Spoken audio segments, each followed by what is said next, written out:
Namaste. Jnana Yoga is one of the traditionally accepted paths of spiritual awakening, alongside Karma Yoga and Bhakti Yoga. Jnana, Bhakti, and Karma. These three yogas form the essence of the spiritual path within Sanatana Dharma. Jnana Yoga is the path of subtle discernment, the path of realizing non-duality, the path of Advaita. However, this path is not for everyone. It is meant for the Adhikaris, those who are inwardly prepared. Jnana Yoga is the ability to recognize the most subtle, luminous, empty, non-dual stream of consciousness within oneself. Ignorance means not recognizing this stream. Jnana Yoga is the training in identifying it. In the tradition of Sanatana Dharma, this stream of consciousness is called Atman or Brahman, which are the same. We either recognize it and then we are awakened Jnanis, or we do not, and remain unenlightened. To train oneself in recognizing the non-dual current of consciousness, this is Jnana Yoga. There are three foundational principles on this path, followed by all Jnana yogis, whether in Hinduism, Buddhism, or the Bon tradition. The first principle, Shravana, hearing about the Absolute. The second principle, Manana, resolving doubts and contemplating what has been heard. The third principle, Nididhyasana, having recognized Brahman within, abiding in uninterrupted meditation upon Brahman. If you understand these three core principles, you know the entirety of Jnana Yoga. Shravana, listening to teachings on Brahman from a realized teacher. Manana, contemplating and clearing doubts to reveal Brahman within. Nididhyasana, constant meditative absorption in Brahman. The path of Jnana Yoga is often likened to Garuda destroying the serpent of ignorance, an image from chapter 2 of the Ribu Gita, part of the Shiva Rahasya Purana. Garuda is the eagle that soars high and surveys everything from above.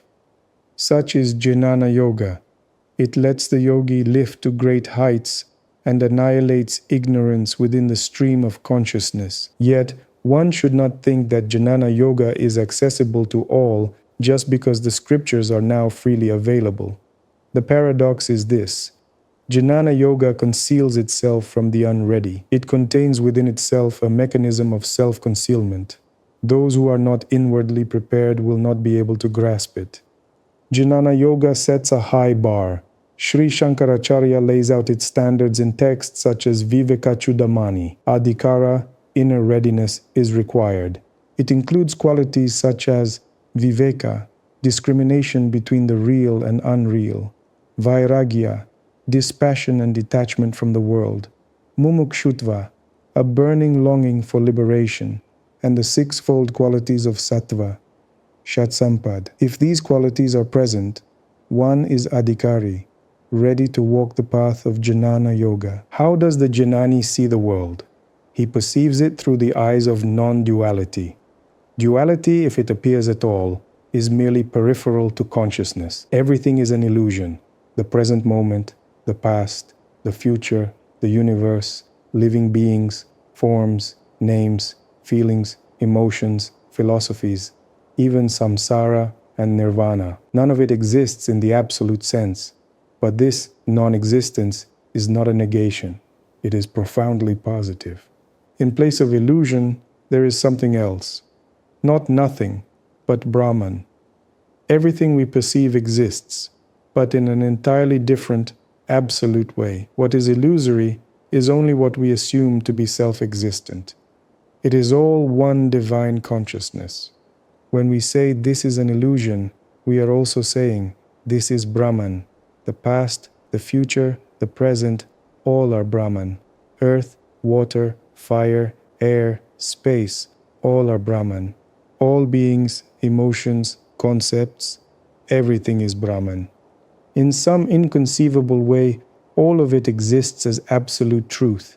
Our ignorance makes us see it as fragmented and relative. This is Maya, but the Jnani, through discernment, sees through it. He knows that all is one divine consciousness. The teaching of Advaita Vedanta speaks of 5 layers of being in every object: nama, name; rupa, form, Asti, being, Bhati, light of consciousness, Priya, bliss.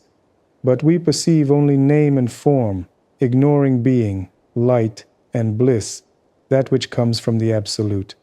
This ignorance leads to suffering, rebirth, disease, and karma. Jnana Yoga removes this ignorance and says, open your perception to the dimension of Brahman, Sat Chitananda, see beyond names and forms, the absolute being of consciousness, pay no heed to illusion. And how does the Jnani perceive the suffering of others, life and circumstances? He feels the greatness of God, love and compassion, detachment, inexpressible mystery. This cannot be easily put into words. Advaita Vedanta is not a philosophy but an experience. It was made into philosophy by later followers. It is closer to Zen. It does not explain, it allows direct experience. The Jnani looks upon the world with detachment. He is not bound to it, just as the world is not bound to him. And yet, this world is consciousness. It is unreal as an object, but real as a manifestation of the one consciousness. Therefore, the Jnani both sees and does not see the world. He acts and speaks from the perspective of relative truth, for the benefit of beings. But in the absolute sense, he perceives only one being. He does not see self and others. He is that being. This is difficult to explain. Everything that happens is an illusion, but consciousness is playing. And this play, for example, is this very video.